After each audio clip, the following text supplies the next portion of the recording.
বন্ধুরা, মনে আছে তো সেই ইসলামপুর মাঠের কথা, যেখানে বিকেল ৩টা বাজলেই খাওয়া দাওয়া শেষ করে সেই মাঠে চলে আসতাম। ডিসেম্বরের শেষ, জানুয়ারি ফেব্রুয়ারি এই দুটি মাস সকাল থেকে বিকেল নেই, আমরা সন্ধ্যা গড়িয়ে যেত, তারপরেও ক্রিকেট খেলতাম। আমাদের প্রত্যেকটি দলে ১৩ থেকে ১৪ জন প্লেয়ার মিনিমাম থাকতোই। কিন্তু আজ সেই মাঠ, আজ সেই ইসলামপুর মাঠ আজকে হাহাকার।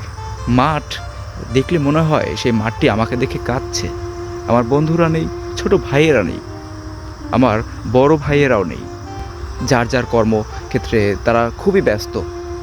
আজ সেই মাঠ দেখলে মনে হয় যে সেই মাঠটি কাঁদছে আমাকে দেখে, আমাদের দিক তাকিয়ে। ঠিক এমন সময়ে আমাদের প্রত্যেকটি বল এই ধান খেতে খুঁজতে বের হতাম। সেই ধান ক্ষেত আছে, সেই মাঠ আছে, কিন্তু আমরা নেই।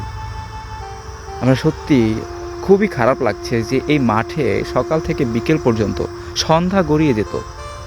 সন্ধ্যার শেষে এখানে লুকোচুরি খেলতাম, আর লুকোচুরি খেলায় প্রত্যেকটি দলে লোক ছিল ২০ থেকে ২৫ জন।